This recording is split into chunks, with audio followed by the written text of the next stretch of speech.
할렐루야, 오늘도 좋은 날입니다. 잠언 19장 12절에서 14절 말씀 묵상입니다. 오늘은 공동체가 올바르게 세워지기 위해 라는 제목으로 말씀을 나누도록 하겠습니다. 성경은 모든 권세는 하나님으로부터 비롯되었다 라고 말합니다. 물론 국가의 권력이 비록 세속적이라 해도 그것을 세우신 분이 하나님이십니다. 성도는 비록 지도자가 자기 마음에 들지 않아도 순종하고 복종해야 합니다. 물론 순종과 복종의 경계선이 있습니다. 그것은 그 지도자가 하나님의 법에 어긋나거나 위배되는 것을 요구하지 않는 한 성도는 국가의 권력에 복종해야 합니다. 출애굽기 1장에서 애굽의 왕 바로는 히브리인들의 국력이 강력해지는 것을 반대하여 히브리 산파에게 아들이 태어나면 무조건 죽이라고 명령했습니다. 그러나 산파들이 하나님을 두려워해서 애굽 왕 바로의 명령을 어기고 남자 아기들을 살렸습니다. 이에 대해 하나님은 산파들의 집안을 흥왕하게 하셨다라고 말합니다. 또한 다니엘 3장에서 다니엘의 세 친구들은 느부갓네살 왕이 금신상을 만들고 우상에게 절하라고 했습니다. 물론 다니엘의 세 친구들은 지금까지 왕의 명령에 순종하고 복종했기 때문에 고위직까지 올라갈 수 있었습니다. 그러나 하나님의 법에 위배되었을 때 왕의 명령이라고 해도 그들은 불복종했습니다. 이처럼 성도들은 마땅히 국가의 권력과 지도자에게 복종하고 순종해야 하지만 지도자가 하나님의 법에 어긋난 우상을 숭배하게 하고 동성 결혼을 합법화하고 동성 연애에 관련된 교육을 강요할 때 우리는 과감하게 저항해야 합니다.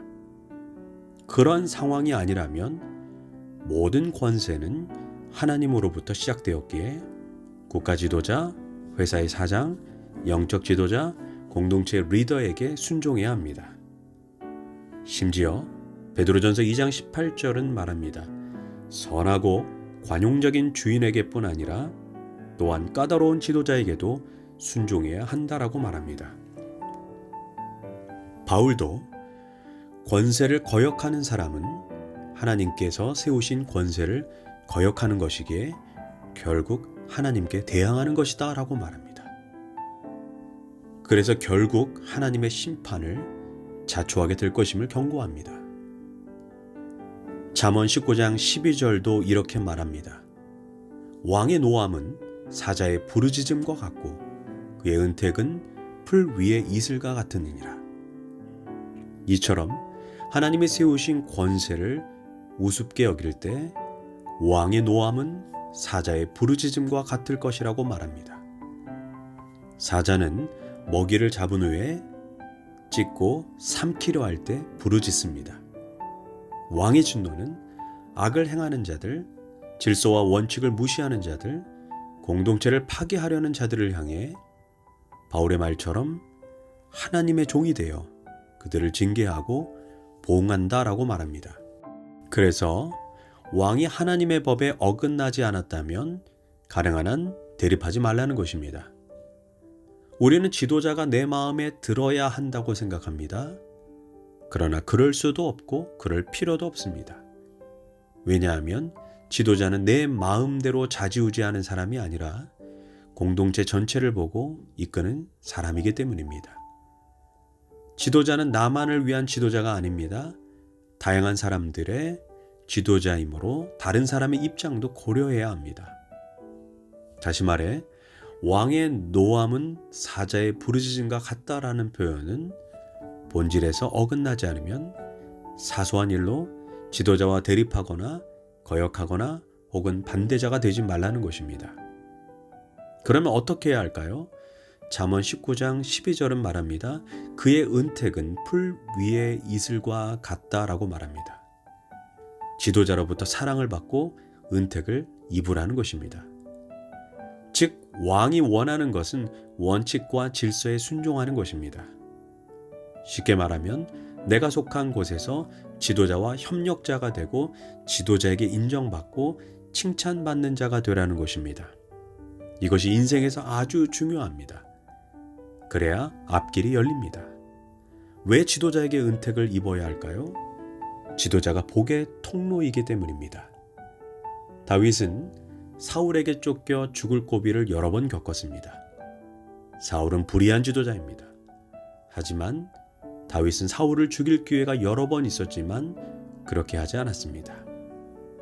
까다롭고 힘들고 어려운 상황이 계속되었지만 하나님이 세운 왕이라 참고 기다렸습니다. 그 결과 다윗은 하나님께도 사울에게도 인정을 받았고 마침내 이스라엘의 왕이 되었습니다. 어느 곳에서든지 우리가 잘 되고 번성하려면 그곳의 지도자와 화평해야 합니다. 지도자와 대적하면 복을 받을 수가 없습니다. 그를 통해 주어지는 은혜를 받아야 합니다.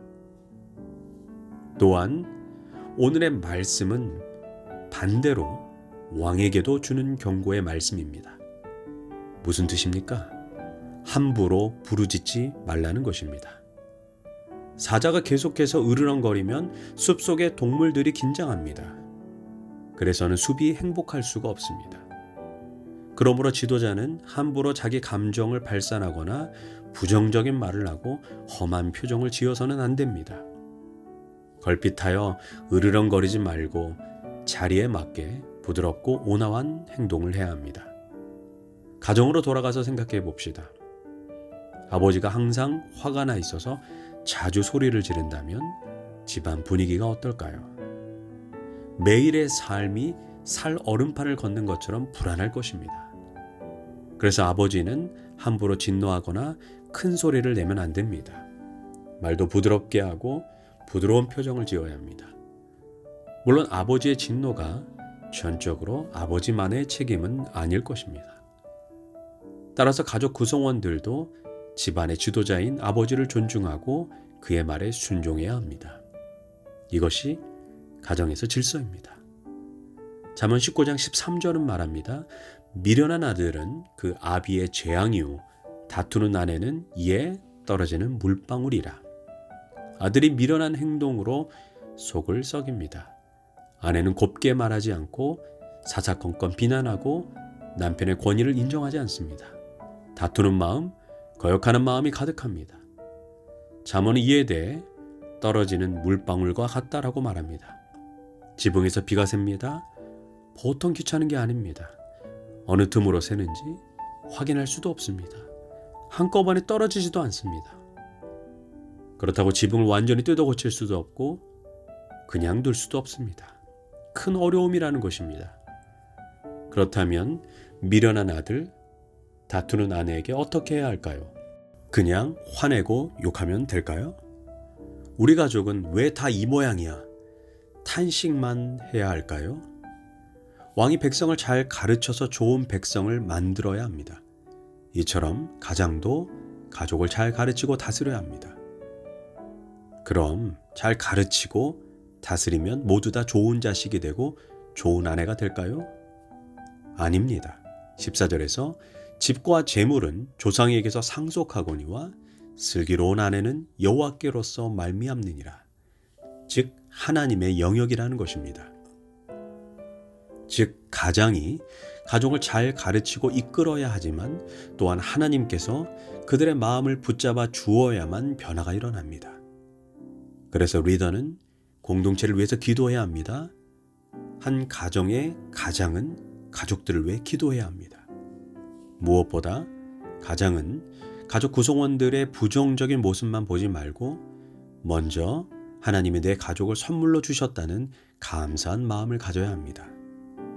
저 자식을 짐으로 여기지 말고 이들은 내게 주신 하나님의 복이다라고 생각하여 그들에게 먼저 선대하고 사랑으로 다스려야 합니다. 기도하겠습니다. 하나님, 우리 모두는 지도자로 부름받았습니다. 내게 주어진 공동체를 아름답게 이끌게 하시고 한 공동체의 구성원으로 또한 하나님이 세우신 권위의 그 권세에 복종하고 순종하게 하소서. 예수님의 이름으로 기도합니다. 아멘.